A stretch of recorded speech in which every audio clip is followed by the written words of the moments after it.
Hello everyone! Welcome to this exciting video, where I'll introduce you to the workflow module offered by Stendard solution.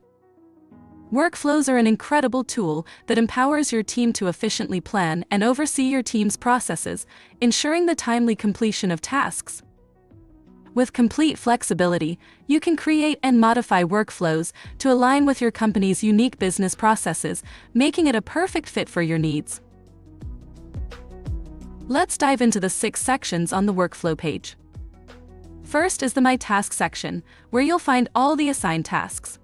I would like to highlight the Quick Sign feature and the Sign All Files button. This convenient feature allows you to swiftly sign off on multiple files in one go after entering your password and two-factor authentication. Please note that the Quick Sign option applies only to files with the red label and those without signature placements. You can easily preview your file to activate the red label. In addition, users can personalize their task view by filtering tasks based on the task type or status, using the top bar above their tasks. Moving on to the All Tasks section, you can see all the workflows that have been initiated. Once you've started a few workflows, you can sort and filter them.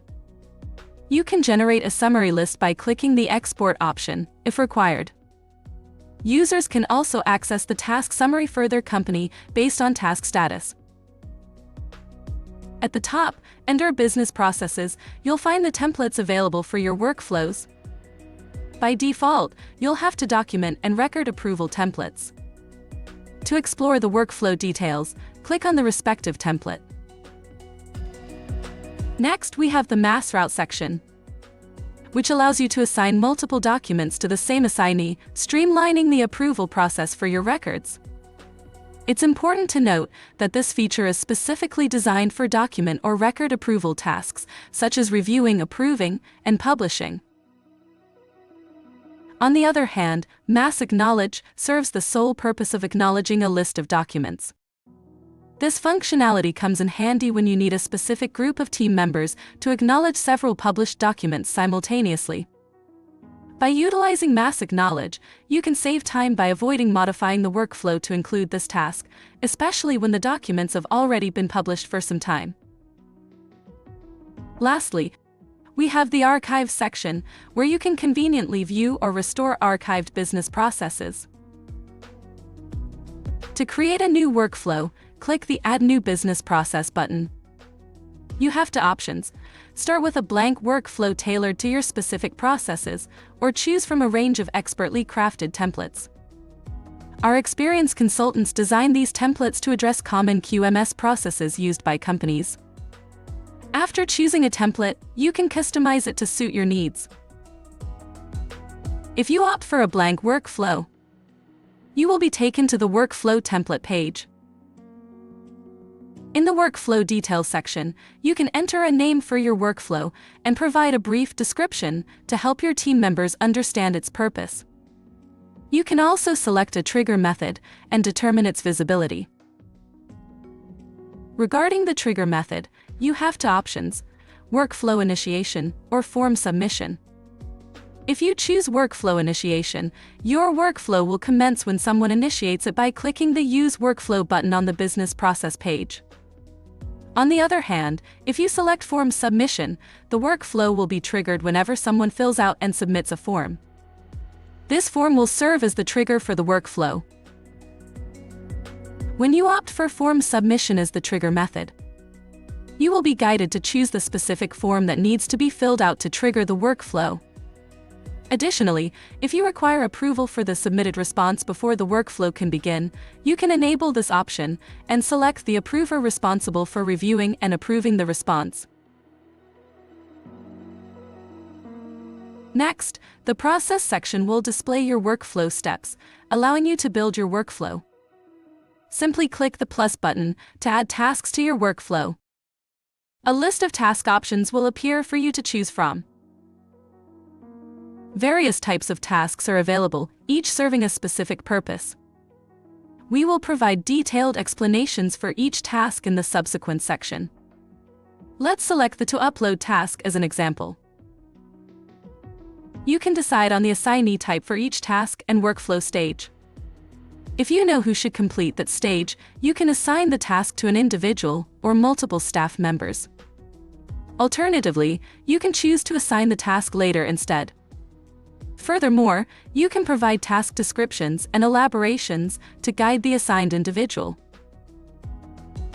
To enhance your workflow, tap on the same plus button and choose the desired task type for your assignee. Once you've added a new task, you can establish task prerequisites in the task condition section. Here, you can set the task as the first to be executed, ensure it runs only after all the tasks above it are completed, or specify that it follows the completion of one or more tasks above it. Let's explore an example of using powerful mathematical logics, such as and/or conditions. As an illustration, let's add another task, making it the third task in the sequence. By setting the task condition of the second task to run as the first task, you can achieve a concurrent task experience. To make the third task run only after the first and second tasks are completed, you can connect it to the first task using the and condition. Alternatively, if you want the third task to run after the first or second task is completed, you can select the or condition.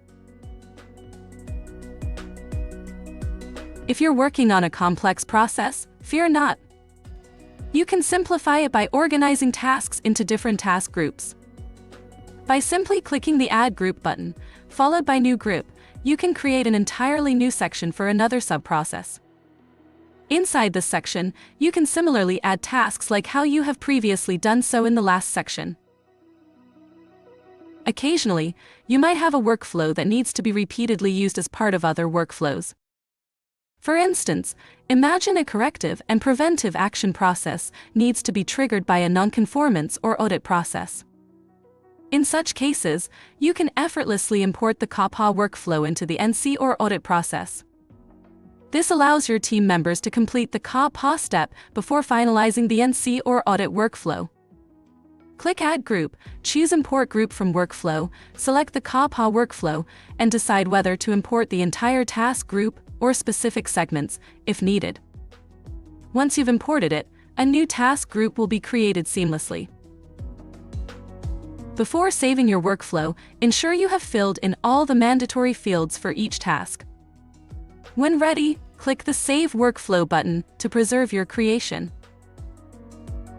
Returning to the main page, you'll find all workflow created in the Business Processes section. Once you've created your workflow template, it's time to unleash its power by triggering a new workflow. If you've chosen the Workflow Initiation Trigger method, click the Use Workflow button. Make sure to fill in any mandatory fields if you haven't done so already. This includes assigning direct owners to each task and setting appropriate due dates. Should you need to make adjustments to certain steps, don't worry. You have the flexibility to either edit the existing workflow or modify the workflow template itself. Here's a special tip to save up your valuable time. Take advantage of our presets feature. By selecting the Assignee Presets option, you can set up predefined assignee configurations you commonly use. Alternatively, you can explore the preset list to configure your assignee presets according to your preferences. Provide a name for your preset, and then fill in the details you anticipate using. Once satisfied, click Save Changes to create your new preset that will save up a lot of your time. The next time you trigger this workflow, you can effortlessly select the appropriate preset and watch as your workflow details are automatically filled in. Now, without further ado, click the Initiate Workflow button to set your workflow in motion. You will see the triggered workflows on the main page under the All Task tab. Understand your workflow process by clicking the arrow on the left-hand side to unveil the details of your workflow. Delve deeper into the progress and status of your workflow through the See Workflow button. Using this module, you can gain valuable insights into your team members' progress and stay informed about upcoming tasks. To ensure effective communication and collaboration, tag your team members in the internal discussion section to send them timely reminders. They'll receive email notifications, keeping them engaged and focused. head to the Public Discussion tab for comments and mentions to members outside your organization. In the event of a task rejection, you can also find the details here, enabling you to address any concerns promptly. As your teammates interact with the workflow module, information is tabulated within the activity log section. Also, sharing your workflow information can be a breeze. Click the Share Link button to generate a direct access link you can now share with your team. And with that, congratulations! You've successfully mastered the art of creating and utilizing workflows. You also have the power to duplicate workflows and replicate all their intricate tasks without going through the hassle of repeatedly creating similar workflows. Now, let's address the topic of removing a workflow template. To do so, access the template and click the Archive Workflow option. If you ever wish to restore the template, it's as easy as navigating to the Archive section, selecting your desired template, and clicking the Restore Workflow button. Thank you for joining us on this journey through the workflow module. We hope this experience has empowered you to embrace the limitless possibilities of efficient workflow management. See you in the next video.